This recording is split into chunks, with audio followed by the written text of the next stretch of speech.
our country is split, whether we like it or not. And I don't mean this in a negative way. I know that seems negative because of how it's been framed by all the networks out there. But we know where people stand, right? And we can see where polls are trending. And it seems like almost 50-50, almost like there's always this little margin going back and forth, toggling back and forth. And that means that tomorrow, when the polls close, 50% of our nation is going to feel like losers. And this really got me into thinking, what does it mean to be an American? And I hadn't thought about that for so long. Not in my own way, not by my own definition. And I want to encourage you, conscious investor, to really think on that as we enter into this election. What does that mean? And as we exit the election, what does it mean to be American? And are we acting like Americans?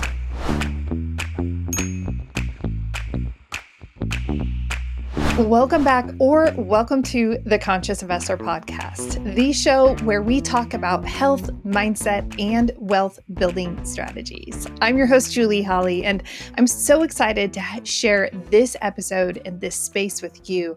Today is Monday, the day before people are going to be hitting the polls. And while I do not spend time talking about elections and politics, in any capacity on the show, today I actually want to touch on it, but I want to reassure you that this isn't going to be anything about who to vote for or why to hit the polls or anything like that. Tomorrow is a big day for our country, and that's what I want to talk about. Before we dive down the rabbit hole, and again, I just want to reassure you, safe space. You know that I'm not This doesn't have to be a politically charged topic, although we will be talking about politics. But I do want to make sure that I invite you to the Conscious Investor Growth Summit. The Growth Summit takes place annually in March, and this year it will take place on March 6th through the 9th at the gorgeous Coeur d'Alene Resort in Coeur d'Alene, Idaho. And I would absolutely love to share space with you, to meet you, to break bread with you, and to get to know you. And this is a kind of place where we get to do that because I limit tickets to 150 people. And this year I have an extraordinary event planner. So I am going to kind of be footloose and fancy free to be able to really spend time with everyone attending. And that is making my heart so excited. The last two events have been absolutely powerful, and the feedback has been overwhelming. Conscious investors coming together it's just a beautiful community. And people are like, wow, this is the most extraordinary group of people I've been around. And that's because you come. So I want to just encourage you, if you haven't already picked up your tickets, there are still some super early bird tickets available, but they are vaporizing. And so you don't want to miss out. That's the lowest price that the tickets will ever be. And so grab your tickets while you can at the event website, consciousinvestorgrowthsummit.com. And I just wanted to let you know also just a little window into something really cool taking place. If you're not following me on socials, you probably don't know about this, but I'm actually hosting my very first event, a very small experience in my home for the first time this coming Saturday. And I am so electrically excited about this. It's something I'm being drawn to. I'm very much drawn into small spaces and really supporting people in more of an incubator style. I'm also have been very much drawn in my coaching practice into a very aspirational style of coaching. So oftentimes, we can think of working with a coach, counselor, therapist, and we can think, oh, I got to go rehash the past and work through, and it's so heavy. And I've actually been learning so much about how light things can be and how to teach through an aspirational lens. And so I'm going to be hosting the very first ever wish fulfillment experience at my house. Spoiler, I literally bought a red carpet for everyone to walk in to the experience on. It's really going to be a magnetic experience. I intend to have more of these experiences, and I might have some of these experiences across the country, or maybe even in cool places like Croatia. So if you're interested in something like that, will you please reach out to me over on Instagram and just at the Conscious Investor Podcast Instagram handle? Just like let me know that you're interested in these type of experiences that are, small batch, very intentional, very experiential, to help you just like step into your full potential of who you're created to be. Now it's time. We're going to talk about politics. And the reason I want to have this conversation is because our country is split, whether we like it or not. And I don't mean this in a negative way. I know that seems negative because of how it's been framed by all the networks out there. But we know where people stand, right? And we can see where polls are trending. And it seems like almost 50-50, almost like there's always this little margin going back and forth, toggling back and forth. And that means that tomorrow, when the polls close, 50% of our nation is going to feel like losers. 50% of the nation will feel like winners. And really, we haven't been adulting well in the US. And we've been telling kids, as I mentioned on last week's episode, why it sucks to be a kid today, is that all the adults seem to be modeling very poor behavior. So I want us to just like reflect, what kind of behavior would we expect from the youth of today if their team lost the championship game? They made it to the state championship and they lost. How would we expect them to respond if they lost? And on the other hand, how would we expect them to respond if they won? How would we expect them to respond if they won maybe the game that was going to take them to states and they're at their opponents on the court at their opponents or on the field or something, and that's where they're at and they're winning? How would we want to see them respond? So here are some thoughts on this. I'm going to share some thoughts on how we should respond, like qualities, attributes that we want to see amplified and magnified, whether our candidate wins or loses. We must be responsible for how we personally carry and conduct ourselves. So we always want to walk in humility. Because our candidate won doesn't mean that we are, superior in any single way. We are humans and we all have a heartbeat. So we want to make sure that we are responding to each other in humility. Loss is loss. If you've experienced a breakup, which more than likely, conscious investor, you have, because we're generally of a certain age, and so we've probably experienced a breakup. We may have experienced the loss of someone that we love. We maybe have experienced the loss of a friendship, or maybe even someone moving away. Maybe we've been laid off. We've experienced loss in our life. And when we experience loss, it triggers a grief cycle. Whether we want to admit it or receive it or not, it triggers grief. And so I want us to be aware that over the next coming months, again, regardless of if your candidate is in office or not, I want to encourage us to respond with empathy and kindness towards those around us.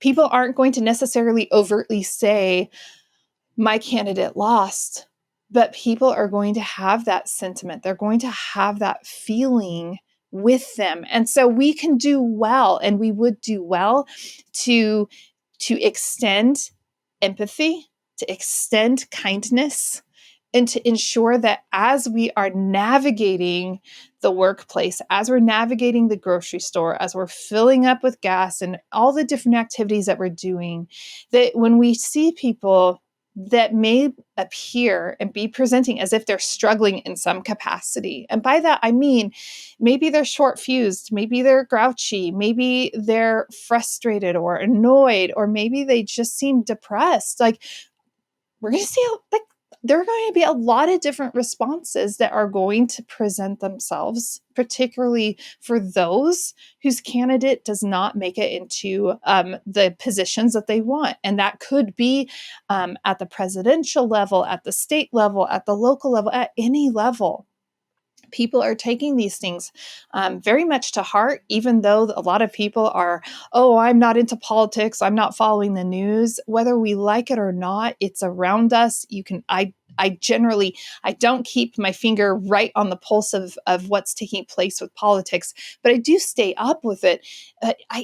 You can feel the tension. And I don't think that that's just me. I've had several people who also, quote unquote, are I don't follow politics people. And they have said, like, I just can't wait till this whole thing is over because I could just feel it and I want life to go on as normal. But life isn't going to go on as normal if we don't show up in a capacity. Like, it's not just going to be, oh, the elections are over and now we're all moving on, because people are going to be dealing with a loss.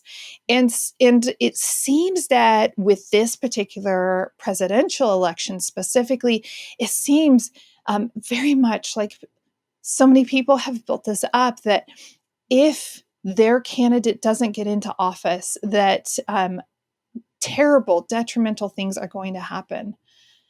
Now, listen, I don't know about you, but I don't have a crystal ball. And I do know this. This is what I do know, is that I have a very active, vivid imagination. And I know that my thoughts can really have a field day with my reality. And I know that our reality is so much a product of our thinking. And so we want to make sure that as we are contemplating the scenery and the landscape, that we're not allowing our imagination, that we're not allowing our thoughts to really run the show of our life. There have been so many times in Conscious Investor, I think you can relate to this, where I graduated high school in 95. You've heard me say that before. You've heard me call out my age, and I don't mind that. But let's just think about some of those events. I remember when there were different presidential elections, especially my first years in college. So maybe was that 96? There was a big presidential election. And I remember so many people thinking the sky was going to fall if this candidate gets into office. I remember there was so much tension leading into 2000. Remember 1999? Everyone thought the world was going to end. Everyone is like, what's going to happen? Y2K, we got to get prepared. People were buying water, people people who weren't preppers, city people and suburbanites, they were all doing this prepper type stuff, right? Because they were afraid, because they had been listening to the noise around them. And good-natured people, they want to be prepared, they want to do the right thing. But then there's that point where it starts to get out of hand and spiraling out of hand. And so I just want to make sure that as all of us are navigating this, that we're not inflaming it any further, right? The lights are still going to go on.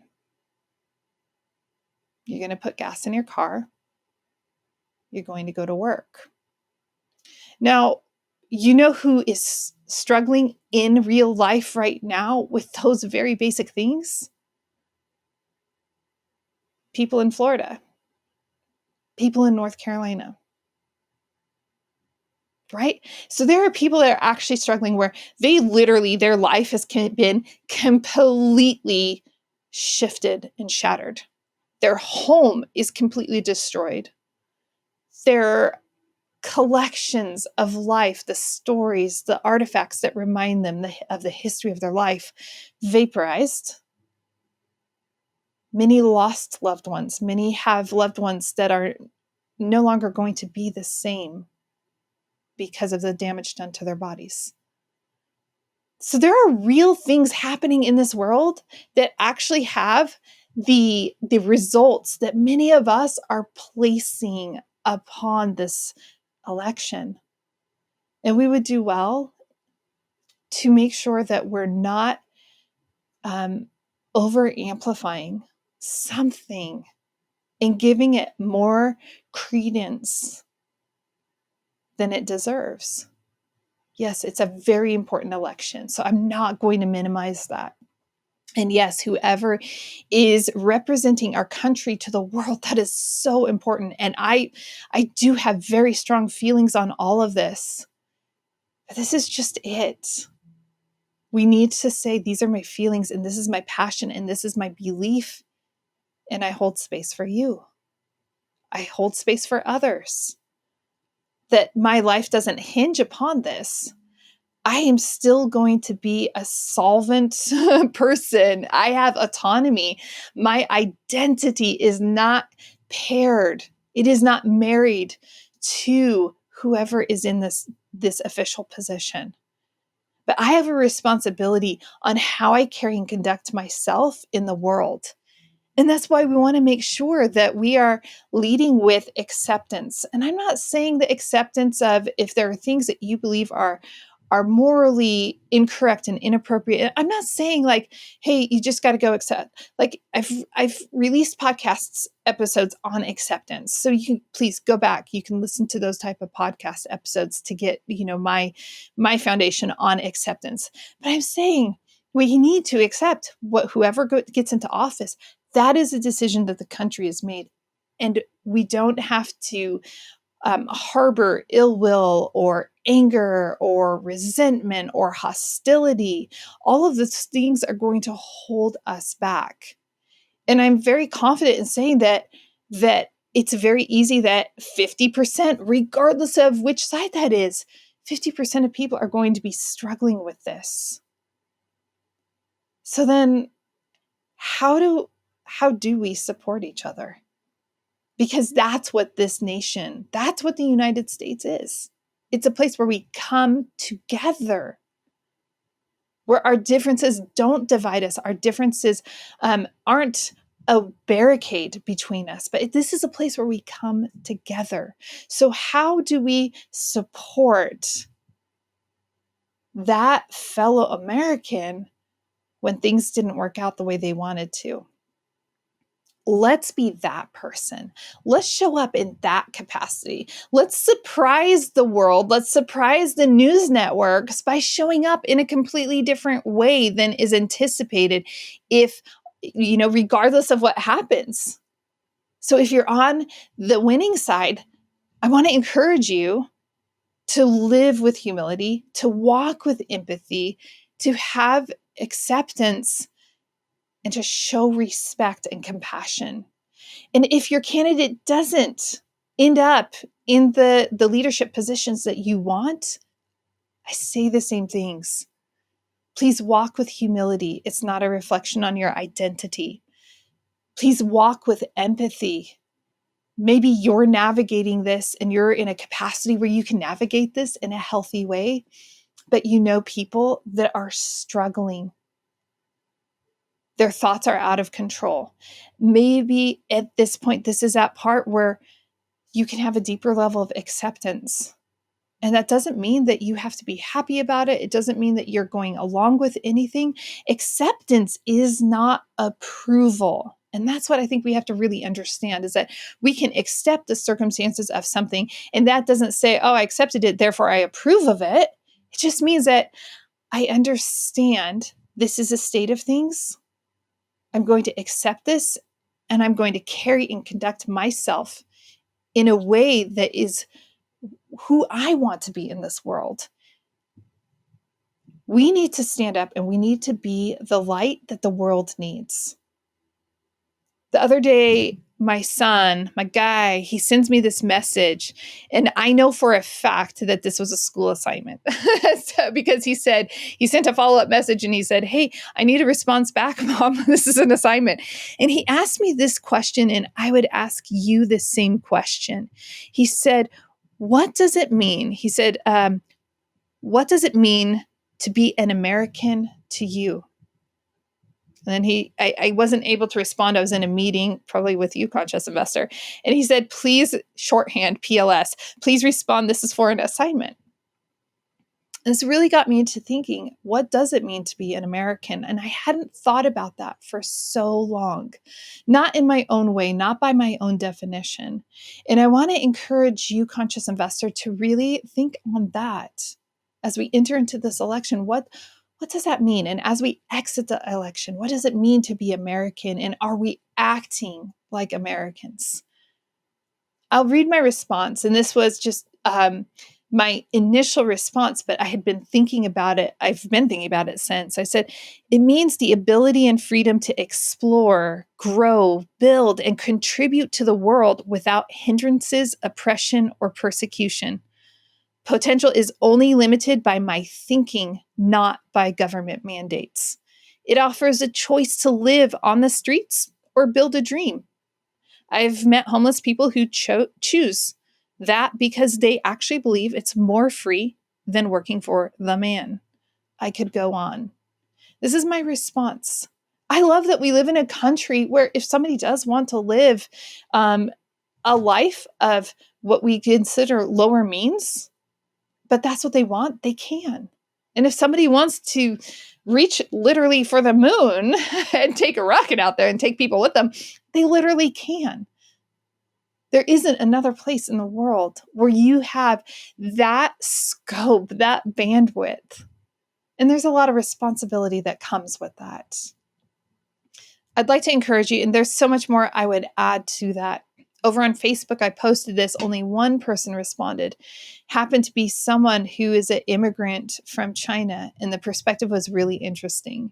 You're welcome to go there. My Facebook profile is very public, and you're very much welcome. Go there. Look at what she said. It was very fascinating and beautiful. I want you to think as we are navigating this time, as we are thinking about how do we respond when things don't go our way? How do we respond when things do go our way? Think about, how do I respond as an American? What does it mean to me to be an American? Don't let the noise and the chatter of the outside world become your definitions.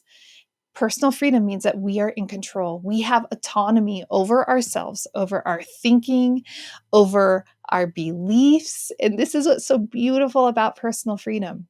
So I want to encourage you, express your personal freedom by not allowing the noise to drive how you are acting and behaving. Rise above no matter what. This is what I have for you this week, Conscious Investor. Quite frankly, like, a lot of people are really scared. And I'm teary-eyed because my heart hurts because so many people live in this beautiful country called America and they're afraid. And I happen to live in an area, as you know, Conscious Investor, where so many people, it's a small place. Like, there are literally militias here. Like, it's a really interesting place. This is the place where conspiracy theories are birthed and where people come to hide out for the end of the world and things like that. So there's a lot where I can see so much fear in people, but it's not just people out in the sticks. It's people in the cities. It's people in the suburbs. It's people in small towns across America. But we're the Americans, and we are the heartbeat of this country. And so it's our opportunity to not allow fear to be the driver in our life, but to allow our deeper beliefs to rise above, to shine through, and to be a light to the world and to the people around us. That's the opportunity that we have. If this podcast episode serves and supports you, please take a moment, leave an honest rating and review. Apple Podcasts is the best place. It's kind of where I collect those. And it's my place where if I'm feeling a little gloomy or discouraged, I will go there and I read your your reviews, Conscious Investor, and they just lift my spirits. So I always appreciate, because guess what? I'm human. People do have gloomy days. That happens. It's a thing, and it's an okay thing. It's just part of the experience of living. So I want to encourage you to go and do that. And I'd also like to ask one more free way of supporting the show. If you'd please share this podcast with someone that you care about, just one person. If it's this episode or another episode, and I know you're not going to like all the episodes and you're not going to agree with all the episodes. I get that. I listen to a lot of podcasts and as I share, I'm like, I got to share this episode. It's so good. So if you would take a moment and share this episode or any episode with one person in your life, we will expand the footprint and the reach of the show organically in a single day. So that's my hope, Conscious Investor. My hope is that we can spread this good word, that we can spread these mindset episodes and the extraordinary guest episodes with other people, that we can infuse hope, light, life into a world that might feel a little lackluster, a little scary to some people. And maybe these episodes are exactly what helps support them and lift them and elevate them and get them on the path to really stepping into the potential that they are fully created with. I appreciate you, Conscious Investor. If you ever want to not chit chat, but if you ever want to talk, I mean, yes, we can chit chat, but and we generally do talk because I like to get to know you. But if we haven't been on a phone call, I want to remind you, I'm not just a voice in your earbuds or in the speaker. I'm not just a face on the screen on YouTube. I care about you, Conscious Investor. And so I want to encourage you, go down to the show notes, schedule time. Let's have a talk. Let's connect. Let's see if there's a way I can support you in your investing or through coaching. And I have such a beautiful network. Sometimes I'm not the person to support you, but sometimes I know exactly who is. So don't be a stranger. Until next time, Conscious Investor, cheers to your health, your mindset, and your wealth.